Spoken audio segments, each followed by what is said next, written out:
Now at 10, a proposed audit of the Carthage water and electric plant comes before the City Council tonight. Plus, the City of Pittsburgh cuts the ribbon on a new addiction treatment center. And a Miami, Oklahoma author won't let anything stand in the way of achieving his dreams. The 4 states' most watched news starts now. The Carthage City Council rejects a request to audit the Carthage water and electric plant.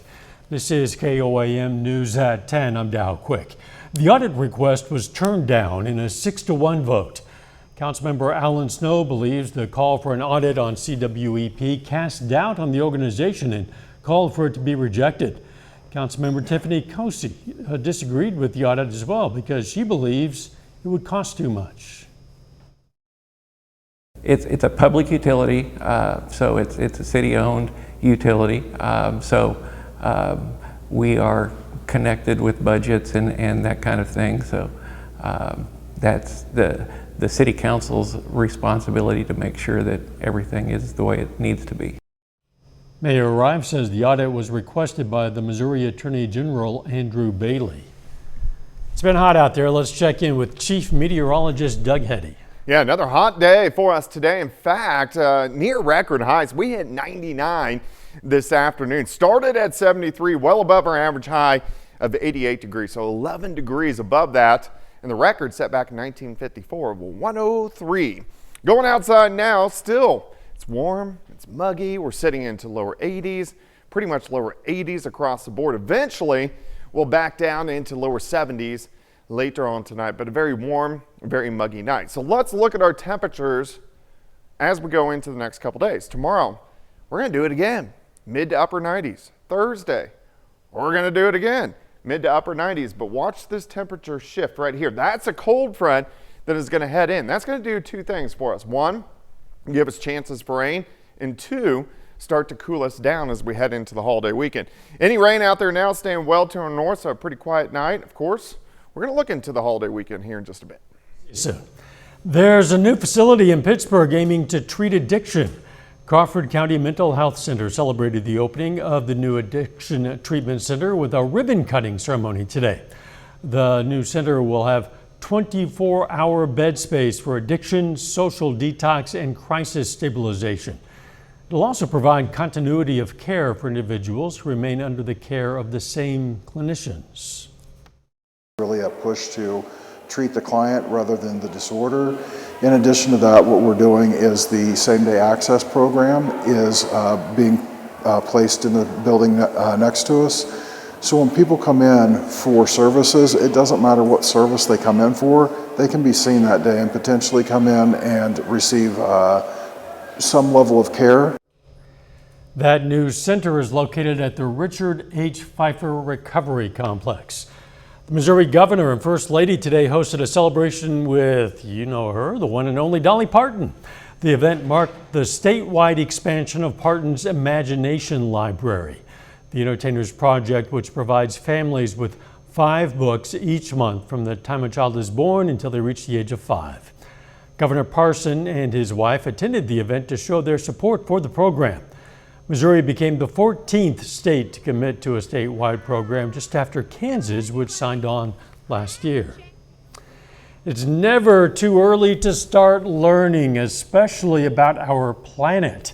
Preschoolers from Carthage today learned some lessons about nature at the George Washington Carver National Monument. The monument partnered with Carthage parents as teachers to educate young students on George Washington Carver's curiosity. They learn through crafts and storytime activities. And so getting them out to these treasured places, which are over 400 of them, and learning about this stuff, whether it's natural or cultural resources, is very enriching for all ages. After that program, students and their families were encouraged to explore the monument's interactive exhibits. A young man in Miami, Oklahoma is going against the odds to become a published author. Maverick Manning was diagnosed with Asperger's syndrome when he was 5 years old. Despite his family being told for years he would likely struggle with reading comprehension, Manning has chosen to follow his passion for writing. After working on it for 8 years, Manning has published his first book. It's titled The Rabbit's Creed Death Warrant. He says his diagnosis hasn't stopped him as an author, but it helps him tell better stories. I'm using my diagnosis to see the world differently than what most people would see. I like putting my... Having some audio problems, but you can learn where to find Manning's book on our website, KOIMnewsnow.com. The young author says he's already working on his next book. The legal fight continues over a deadly duck boat incident in Branson from 2018. We're going to have the latest on that coming up. Plus, a hostage taken nearly a year ago is found alive in a tunnel in Gaza. That's next. It's go time in the Midwest. The Labor Day sales event is on now. Time to get... I'm using my diagnosis to see the world differently than what most people would see. I like putting my imaginations out of my... Those won't last forever. People in Israel are celebrating tonight for the first time since the terror group Hamas kidnapped 250 hostages during the October 7th attack nearly a year ago. A hostage has been freed alive from an underground tunnel in Gaza. Skylar Henry has the latest. Israeli military forces rescued 52-year-old Qaid Farhan al-Qadi after he was found alone inside an underground Hamas tunnel at an undisclosed location in southern Gaza. He is back home in Israel. I cannot go into many details of this special operation, but I can share that Israeli commandos rescued Qaid Farhan al-Qadi from an underground tunnel following accurate intelligence. His family had been waiting 326 days. The father of 11 was taken by Army helicopter to a hospital in Israel. He appears to be in general good condition, but will require another day or two of medical tests to make sure he is still okay. We are ecstatic with his family. Al-Qadi's brother says the former hostage ate some baklava and visited with his newborn son. Thank God, he said. Thank God that he gave us news today after 11 months, news we didn't imagine and didn't dream even. Al-Qadi is one of 250 Israelis and foreigners who were taken during a Hamas-led attack in southern Israel on October 7th. 1,200 people died. His rescue came the same day Palestinian officials said at least 18 people, including 8 children, were killed in Israeli airstrikes across the Gaza Strip. As we have been from the start, we remain intently focused on de-escalating tensions in the Middle East while also remaining focused on securing a ceasefire as part of a hostage deal to bring all of the hostages home and to end the war in Gaza. More than 100 hostages are still being held. Israel says at least a third of them have died. Skylar Henry, CBS News, Washington. The U.S., Egypt, and Qatar have spent months trying to negotiate an agreement in which the remaining hostages would be freed in exchange for a lasting ceasefire. Those talks are ongoing, but there has been no sign of any breakthrough. A federal judge has temporarily blocked a landmark effort to offer 500,000 immigrants a path to U.S. citizenship. The Texas judge's order applies to a Biden administration executive order that would grant legal status to undocumented immigrants married to American citizens. Today's actions to block that order follows a lawsuit by 16 states with Republican attorneys general. The legal fight connected to the deadly Branson Ride the Ducks boat accident will continue, at least for now. Captain Kenneth Scott McKee and 2 supervisors, Curtis Lanham and Charles Baltzell, are facing 63 criminal charges. There have been several back and forth challenges in that case since that tragedy on Table Rock Lake in 2018 that drowned 17 people.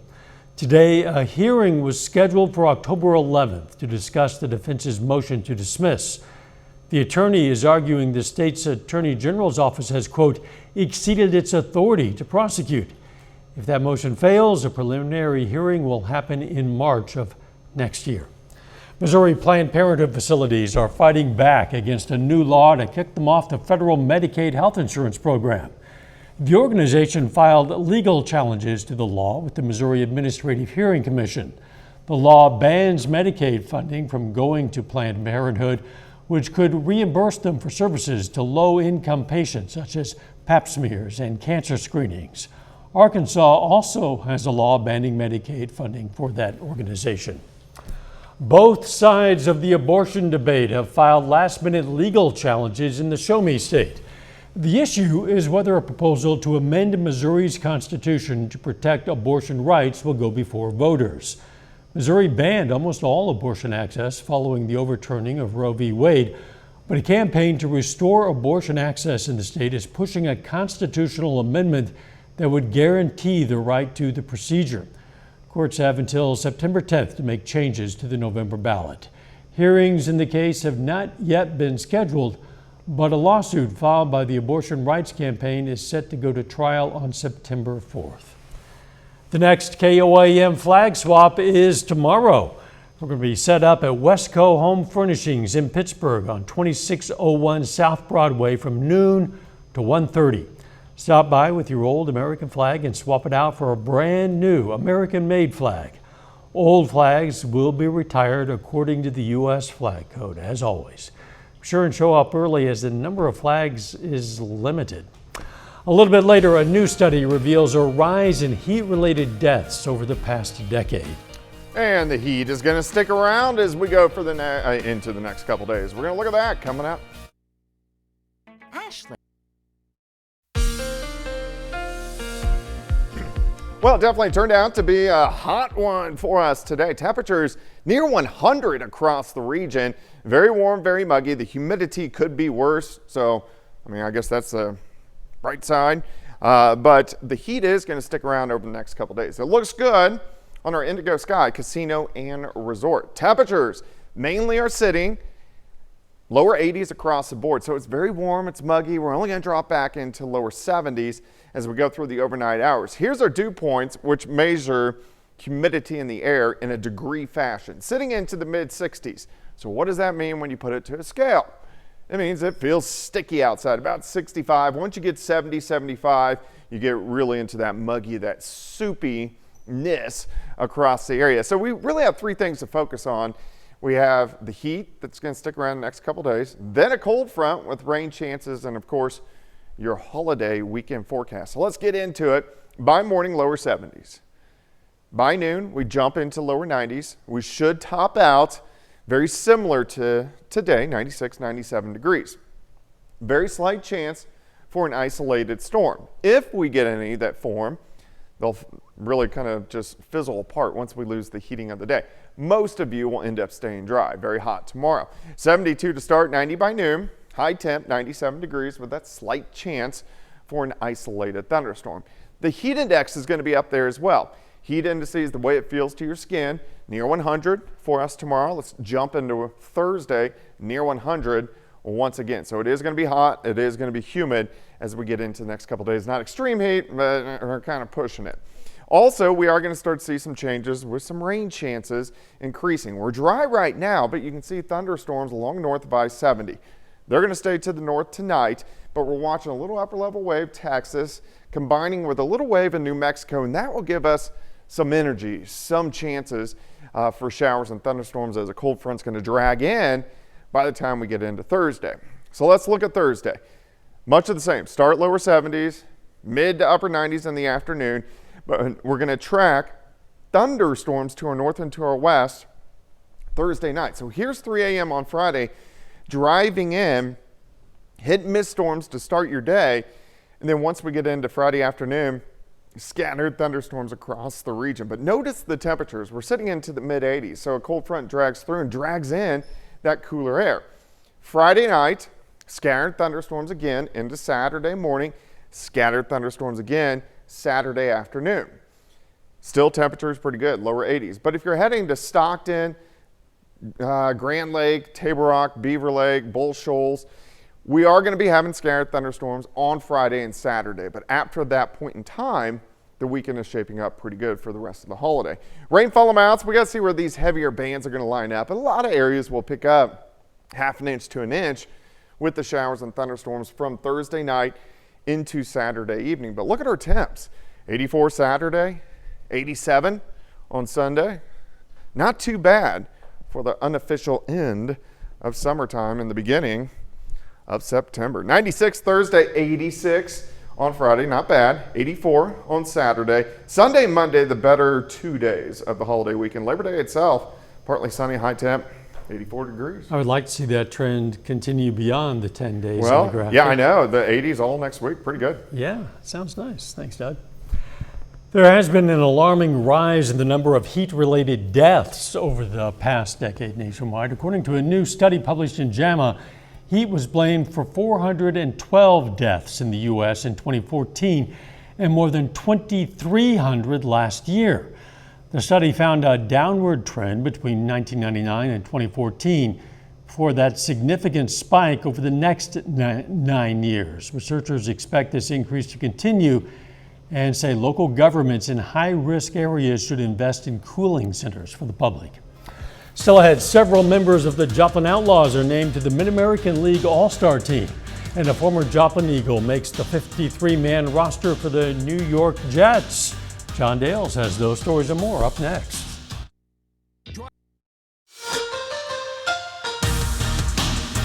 The NFL's 53-man roster deadline is today. At 3 o'clock Central this afternoon, all 32 teams need to cut down their roster to 53 from the preseason total of 90. Now, several players with ties to the 4 states were right on the border of making their regular season squads. Rico Payton, who spent 4 seasons with Pittsburgh State, has reportedly made the New Orleans Saints 53-man roster. He turned heads in the preseason after going undrafted back in April. Payton had 8 tackles, 1 sack, and 4 pass breakups in 3 preseason games with New Orleans. He joins Dallas Flowers of the Indianapolis Colts as the only Gorilla alums to make a 53-man roster this season. More good news for Joplin High School alum Isaiah Davis. The rookie running back makes the Jets 53-man roster. The team announces today. Davis was selected by New York with the 173rd overall pick in the 2024 NFL Draft back this April.